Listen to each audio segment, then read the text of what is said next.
Berikut ini aspek utama yang membedakan pemberontakan DITII dengan pemberontakan PRRI, Permesta dalam sejarah Indonesia. A. Tujuan politik yang ingin dicapai.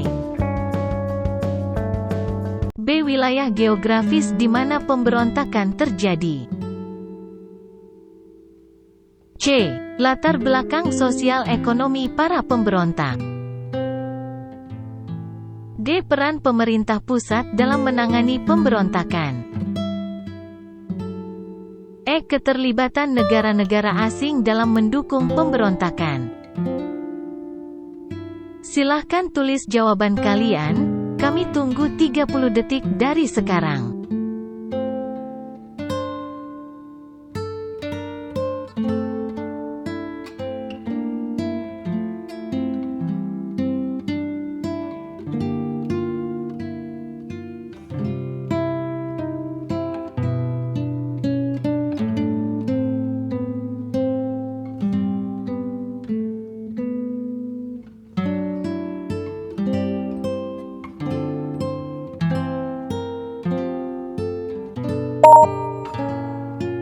Waktunya telah habis. Jawaban yang benar adalah B, yaitu wilayah geografis di mana pemberontakan terjadi. Pemberontakan DITII terutama terjadi di Jawa Barat dan Jawa Tengah, sedangkan pemberontakan PRRI, Permesta terjadi di wilayah Sumatera dan Sulawesi. Wilayah ini menjadi ciri khas utama yang membedakan kedua pemberontakan ini. Berikut penjelasan mengenai masing-masing pilihan. A. Tujuan politik yang ingin dicapai. Pemberontakan DITII, Darul Islam Tentara Islam Indonesia, memiliki tujuan untuk mendirikan negara Islam yang meliputi seluruh wilayah Indonesia. Sementara pemberontakan PRRI, Permesta, adalah gerakan yang lebih berfokus pada otonomi daerah dan hak-hak daerah. Perbedaan utama di sini adalah tujuan politik yang berbeda. C. Latar belakang sosial ekonomi para pemberontak. Meskipun latar belakang sosial ekonomi para pemberontak mungkin berbeda, perbedaan ini tidak menjadi aspek utama yang membedakan keduanya. Yang lebih signifikan adalah wilayah geografis dan tujuan politik pemberontakan. D. Peran pemerintah pusat dalam menangani pemberontakan. Pemerintah pusat merespons kedua pemberontakan ini dengan cara yang berbeda. Tetapi perbedaan ini adalah akibat dari perbedaan dalam wilayah geografis dan tujuan politik masing-masing pemberontakan.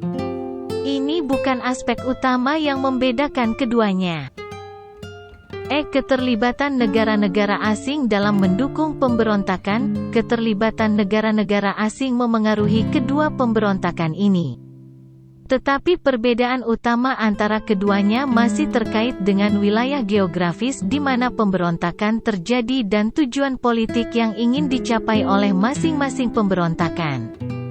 Jadi, yang paling mencolok dan signifikan adalah perbedaan wilayah geografis di mana pemberontakan DITII dan PRRI, Permesta terjadi.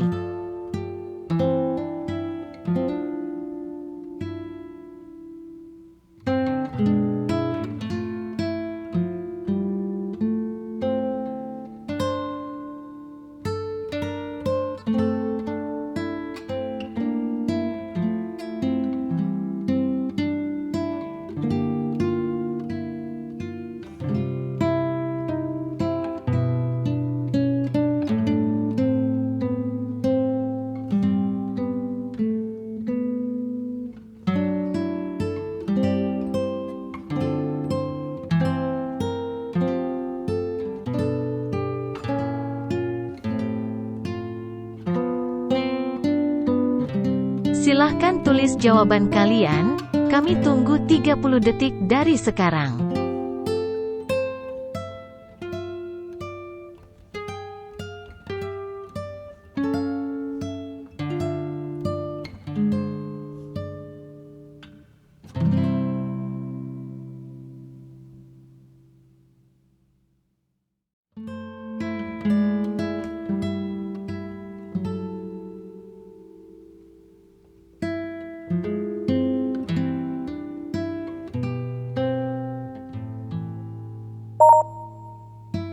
Waktunya telah habis. Jawaban yang benar adalah E. Undang-Undang Dasar 1945 disahkan oleh PPKI sebagai dasar negara pada tanggal 18 Agustus tahun 1945. Pilihan yang lain salah karena A. Tanggal 17 Agustus tahun 1945, tanggal ini adalah tanggal proklamasi kemerdekaan Indonesia, tetapi UUD 1945 belum disahkan pada saat itu. Proklamasi kemerdekaan adalah langkah pertama, dan UUD 1945 disahkan beberapa hari kemudian. B. Tanggal 27 Desember tahun 1949, tanggal ini tidak terkait dengan pengesahan UUD 1945. Melainkan terkait dengan perjanjian penyerahan kedaulatan Belanda kepada Indonesia yang ditandatangani pada tanggal tersebut. C. Tanggal 17 Agustus tahun 1950, tanggal ini adalah tanggal perubahan nama negara menjadi Republik Indonesia Serikat (RIS) dari Republik Indonesia. Ini adalah langkah yang terjadi setelah pengesahan UUD 1945. D. Tanggal 29 Mei tahun 1945, tanggal ini juga bukan tanggal pengesahan UUD 1945. UUD 1945 disahkan setelah tanggal ini. E. Tanggal 18 Agustus tahun 1945, tanggal ini adalah jawaban yang benar. PPKI menyetujui Undang-Undang Dasar 1945 sebagai dasar negara pada tanggal ini, beberapa hari setelah proklamasi kemerdekaan pada tanggal 17 Agustus tahun 1945.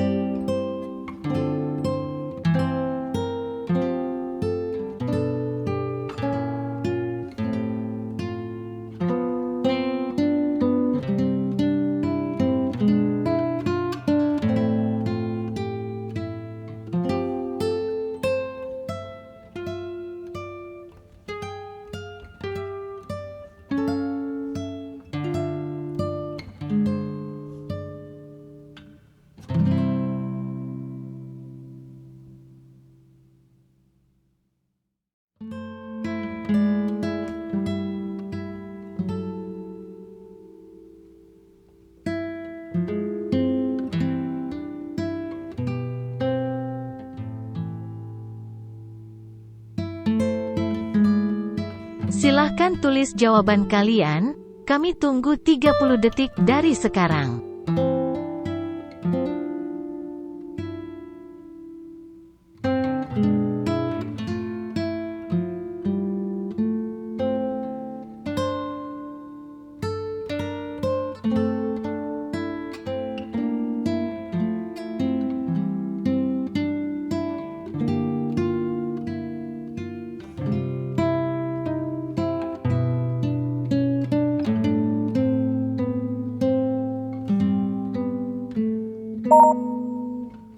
Waktunya telah habis. Jawaban yang benar adalah B. Perjanjian Rum-Royen menghasilkan pembentukan Negara Indonesia Serikat (RIS). Perjanjian Rum-Royen, juga dikenal sebagai Konferensi Meja Bundar, adalah konferensi yang diadakan antara pihak Indonesia dan Belanda pada tahun 1949. RIS adalah entitas federal yang terdiri dari Republik Indonesia, Negara Pasundan, Negara Sumatera Timur, Negara Madura, dan Negara Indonesia Timur. Ini adalah langkah awal menuju pengakuan kemerdekaan Indonesia. Pilihan A salah karena perjanjian ini sebenarnya tidak langsung mengakui kemerdekaan Indonesia oleh Belanda, melainkan menciptakan entitas baru, RIS, yang menjadi wadah bagi Indonesia. Pilihan C juga salah karena perjanjian ini tidak langsung berdampak pada pembubaran konstituante atau politik dualisme. Itu adalah perkembangan yang terjadi di masa yang berbeda. Pilihan D juga salah karena perjanjian ini sebenarnya menciptakan kesepakatan antara para pemimpin pergerakan nasional Indonesia dan Belanda, bukan menciptakan perselisihan internal. Pilihan E juga salah karena perjanjian ini sebenarnya merupakan langkah awal menuju pengakuan kemerdekaan Indonesia, bukan memperkuat posisi Belanda dalam pembagian kekuasaan.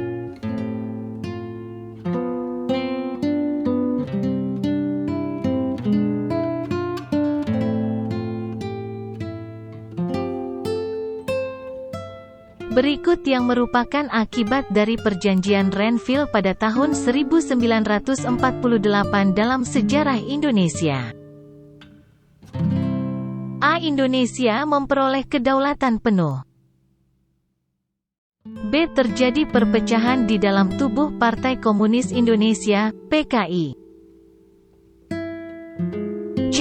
Pemerintahan Indonesia dipimpin oleh negara-negara penjajah. D. Indonesia mendapatkan pengakuan internasional sebagai negara merdeka. E. Terjadi pertempuran sengit antara TNI dan tentara Belanda. Silahkan tulis jawaban kalian, kami tunggu 30 detik dari sekarang.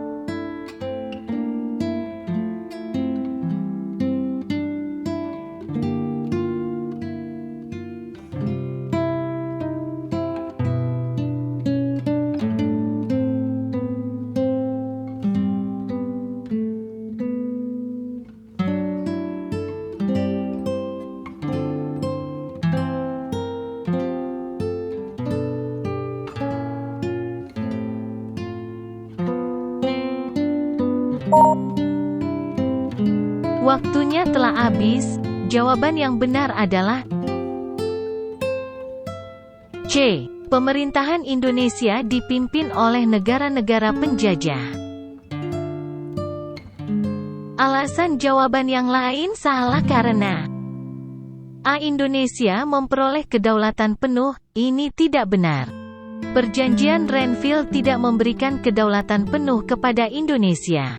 Sebaliknya, perjanjian ini mengakui kembali Republik Indonesia dalam kerangka Negara Kesatuan Republik Indonesia, NKRI, yang bersifat federal di bawah pengawasan Komisi Gabungan Belanda Indonesia. B. Terjadi perpecahan di dalam tubuh Partai Komunis Indonesia, PKI. Perjanjian Renville tidak secara langsung berkaitan dengan perpecahan di dalam PKI. Perpecahan di PKI lebih berkaitan dengan peristiwa-peristiwa di dalam organisasi itu sendiri. D. Indonesia mendapatkan pengakuan internasional sebagai negara merdeka. Perjanjian Renville tidak secara eksplisit memberikan pengakuan internasional sebagai negara merdeka. E. Terjadi pertempuran sengit antara TNI dan tentara Belanda. Perjanjian Renville sebenarnya bertujuan untuk menghentikan pertempuran dan mengakhiri konflik bersenjata antara Republik Indonesia dan Belanda. Meskipun konflik bersenjata berlanjut setelahnya, perjanjian ini menciptakan gencatan senjata sementara. Pertempuran sengit terjadi dalam periode konflik berikutnya, terutama pada saat agresi militer.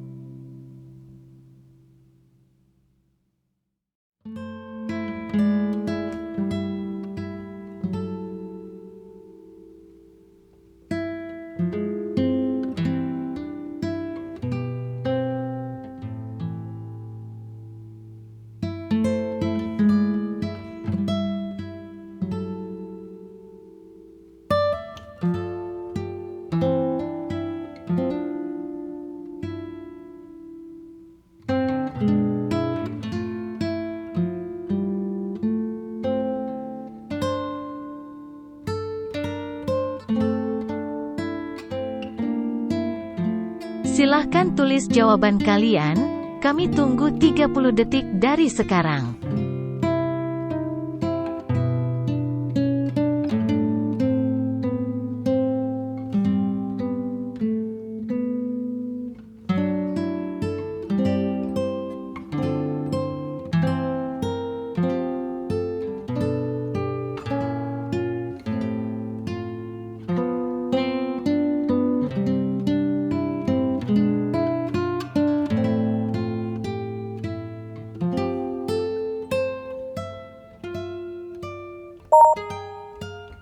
Waktunya telah habis. Jawaban yang benar adalah E. Panitia Persiapan Kemerdekaan Indonesia, PPKI, didirikan pada tanggal 7 Agustus tahun 1945, jadi jawaban yang benar adalah pilihan E. Pilihan A, tanggal 3 Agustus tahun 1945, B, tanggal 4 Agustus tahun 1945, C, tanggal 5 Agustus tahun 1945, dan D, tanggal 6 Agustus tahun 1945, semua adalah tanggal sebelum berdirinya PPKI. Kemerdekaan Indonesia secara resmi diumumkan pada tanggal 17 Agustus tahun 1945, dan PPKI didirikan pada tanggal 7 Agustus tahun 1945 untuk mempersiapkan pembentukan pemerintahan Indonesia pasca kemerdekaan.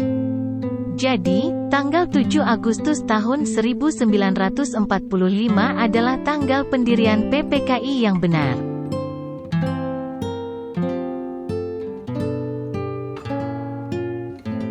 Berikut adalah perbedaan penting dan utama antara Piagam Jakarta dan Piagam Perjuangan dalam proses kemerdekaan Indonesia, yaitu A. Pembentukannya oleh pihak yang berbeda. B. Isi dan substansi kedua piagam tersebut. C. Jangka waktu berlakunya kedua piagam tersebut. D. Tingkat pengaruhnya terhadap perjuangan kemerdekaan. E. Peran tokoh-tokoh penting dalam penandatanganan kedua piagam tersebut.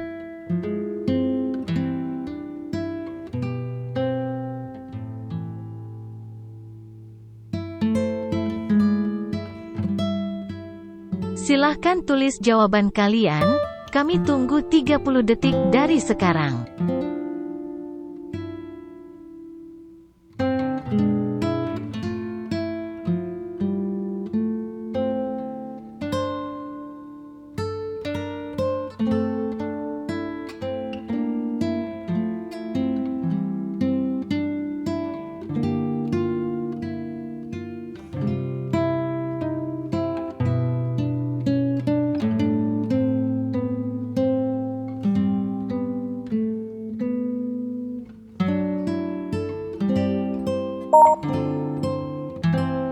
Waktunya telah habis. Jawaban yang benar adalah B, yaitu isi dan substansi kedua piagam tersebut.